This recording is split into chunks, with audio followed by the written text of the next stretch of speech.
Hello everyone! I'm back with a brand new video all about that military lifestyle. Thank you guys so very much for your likes, your subscriptions, and your comments.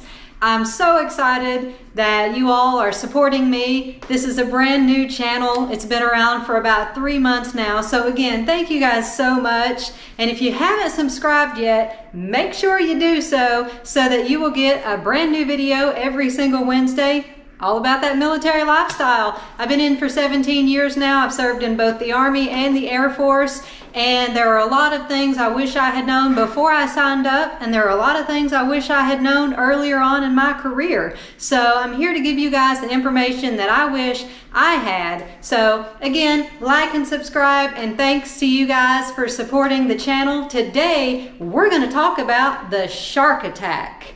That's right, the shark attack. Now, some of you might have already heard the military recently announced, and by military I mean Army, recently announced that they are doing away with the shark attack.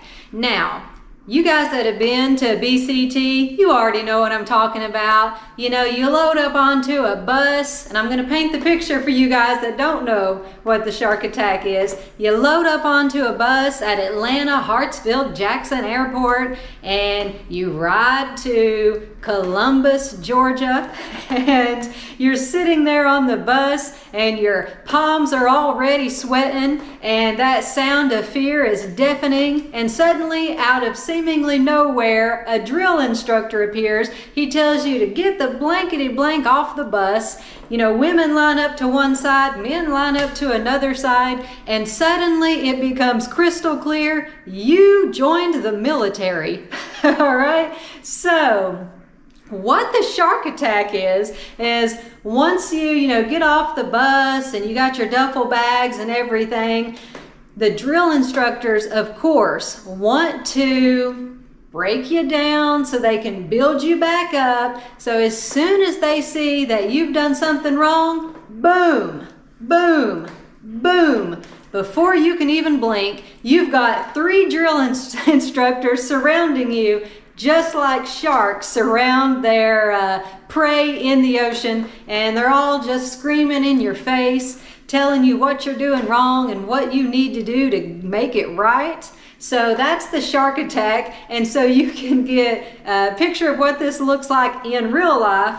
Here's a picture, and those of you, by the way, that have experienced the shark attack, hey, drop a comment down below, because I want to hear about your experience, and I'm sure everyone else does too. And again, for those of you that haven't experienced it, hopefully I've painted a picture for you guys so you can follow along. In any event, the military has decided to do away with the shark attack, and they initially made this decision because of COVID-19. They knew it was a bad idea to have drill instructors all up in your face. Oh, and by the way, guys, your drill instructors are not cute and soft. They don't have comfy sweatshirts to let you borrow when you're cold. No, these are mean monsters with ugly mugs and bad breath, all right?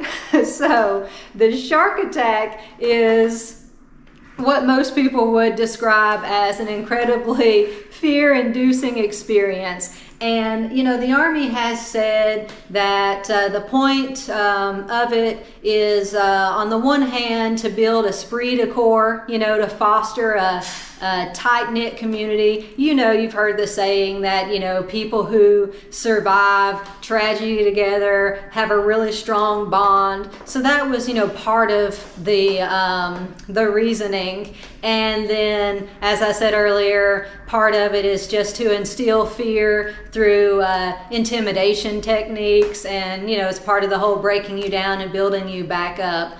But the military, the Army, said, we're not going to do this anymore because of COVID-19. And then they turned around and said, you know what? We're not doing it at all anymore. And so a lot of people are all up in arms about this, People have differing opinions.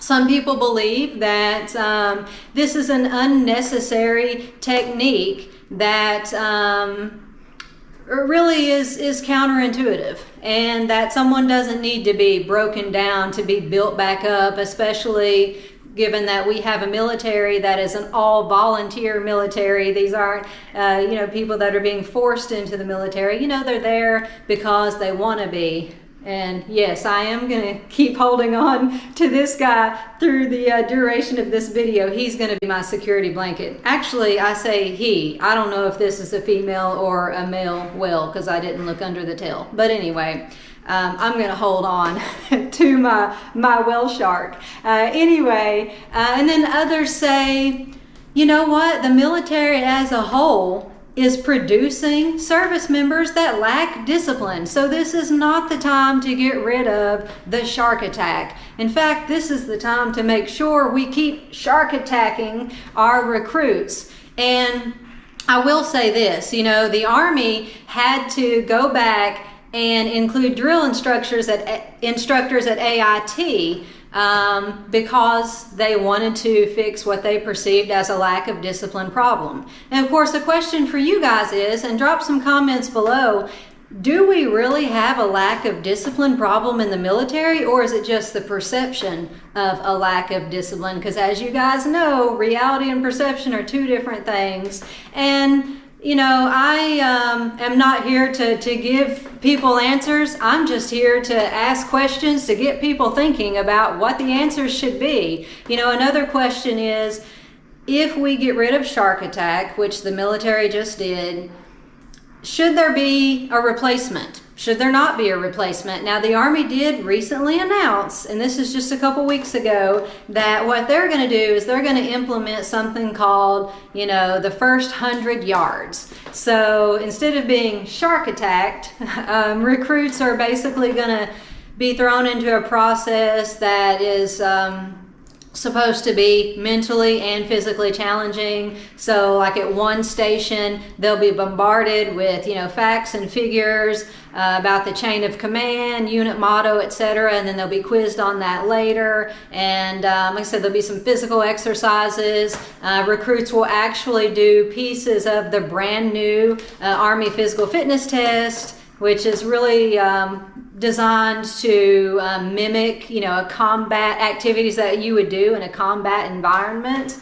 And so, yeah, my question to you guys is, does the shark attack need to be replaced? And if you feel like it should be replaced, what would be your recommendation? Drop those comments below, because I think it'd be great to get, a discussion going on this.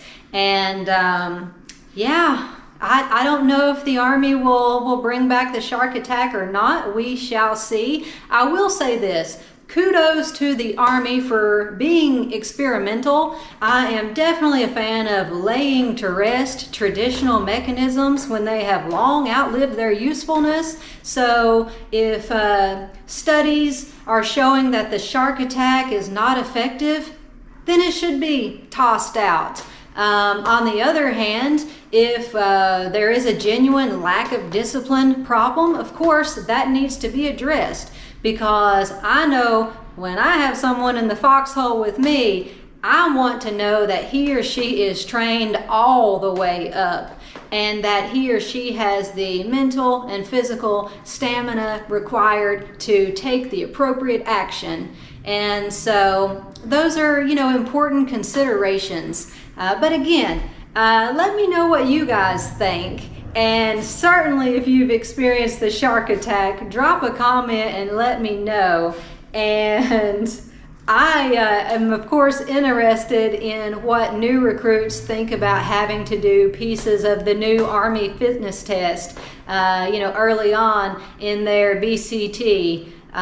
Because from what I can tell, there's really no way to practice some of these events, like who has a medicine ball at home and a large backyard where they can go out and practice throwing a medicine, ball a certain height and a certain length. And then of course there's the deadlift, and then there's a part where you carry, I'll call them cowbells, and then drag weights. I mean, you know, this new test requires some serious equipment. So anyways, those are some significant changes to Army BCT that I wanted to update you guys on, and again, was hoping to get a discussion flowing. So let me know your thoughts below. Like and subscribe. I'm going to be back next Wednesday with another video all about that military lifestyle. If you have comments or suggestions, make sure you send them my way. I've had a lot of people ask for specific videos, and I'm always happy to do those for you guys. If it's something I'm knowledgeable on, I'm happy to push that knowledge out to everyone. Have a good rest of the week, and I will see you next time.